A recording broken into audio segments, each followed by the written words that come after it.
Admiral Zexthak's three eyes widened in horror as he watched the tactical display aboard the Dominion flagship Eternal Conquest. What had begun as a routine subjugation of a primitive world was rapidly becoming the most catastrophic military disaster in galactic history. "Status report," he barked, his mandibles clicking with nervous energy. "Sir, we've lost contact with battle groups 7 through 12, Communications Officer Vilt reported, her voice trembling. "The humans?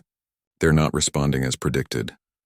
14 minutes ago, the Zephyrian Dominion had emerged from hyperspace above Earth with a fleet of 800 vessels. Their plan was simple: demonstrate overwhelming force, demand surrender, and add another world to their expanding empire. It was a strategy that had worked flawlessly across 47 star systems, but Earth was different. The initial assault had targeted what their intelligence suggested were primitive military installations. Kinetic bombardment platforms had launched tungsten rods at strategic locations across the planet's surface. The Dominion expected panic, surrender broadcasts, and the usual collapse of organized resistance. Instead, they got something else entirely. "Sir, new contacts emerging from the planet's surface," sensor operator Kith announced, his reptilian features pale with disbelief. "Thousands of them." "No, tens of thousands." Admiral Zexthak studied the display, where moments before there had been empty orbital space. Now swarmed countless small craft. But these weren't the crude chemical rockets his xenoarchaeologist had documented. These vessels moved with impossible speed and precision, their energy signatures unlike anything in the Dominion's databases. "What are those?" he demanded. "Unknown, sir. They appear to be individual combat units. Single pilot vessels, but their power output is reading higher than our destroyer-class ships."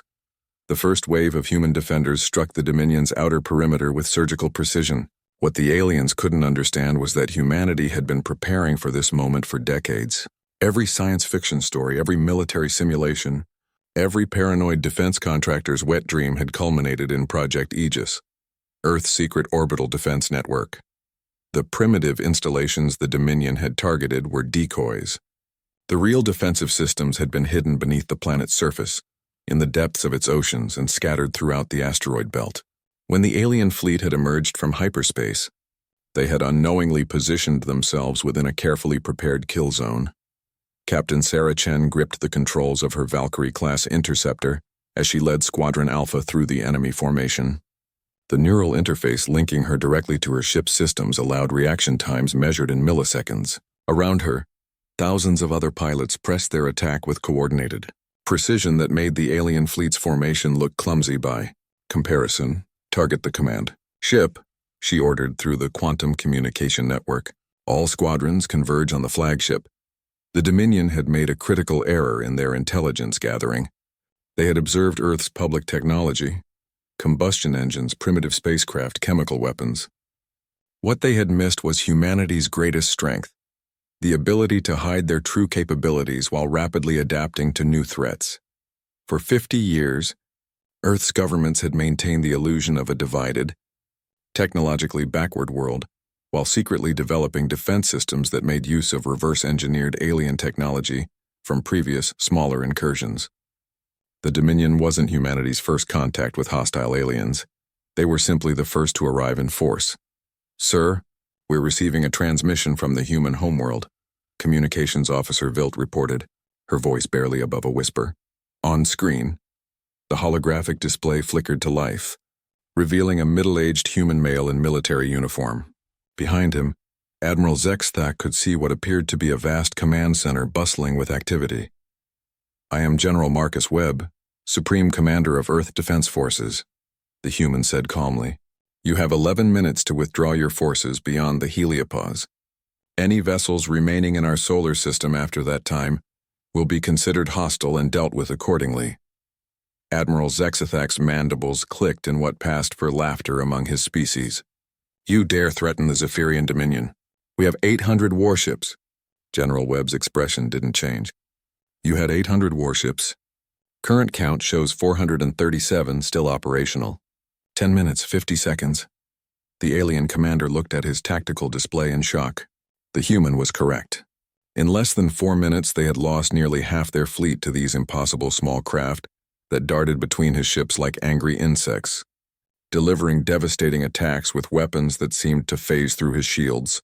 "Sir, the humans appear to have some form of temporal manipulation technology," his science officer reported.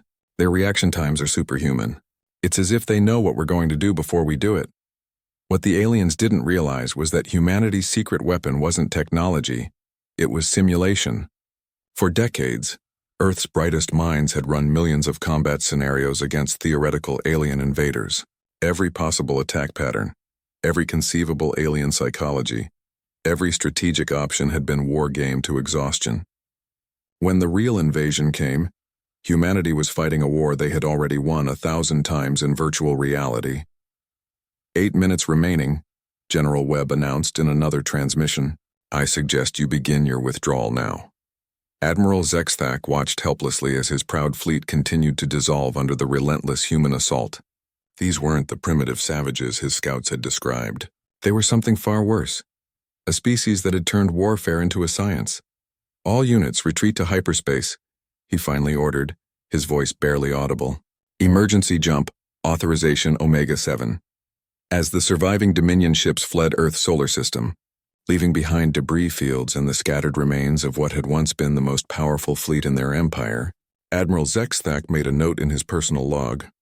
Recommendation: classify the Sol system as Omega-class threat. Species designation: humans. Status: do not engage under any circumstances. The war that was supposed to last days had ended in 14 minutes. Earth's response had been so swift and decisive that across the galaxy, other would-be conquerors quietly removed humanity's homeworld from their target lists. In the aftermath, as the last alien vessel vanished into hyperspace, General Webb allowed himself a small smile. Humanity had passed its first real test on the galactic stage. They had announced their arrival in the only language the universe seemed to understand: overwhelming, terrifying, and utterly decisive force.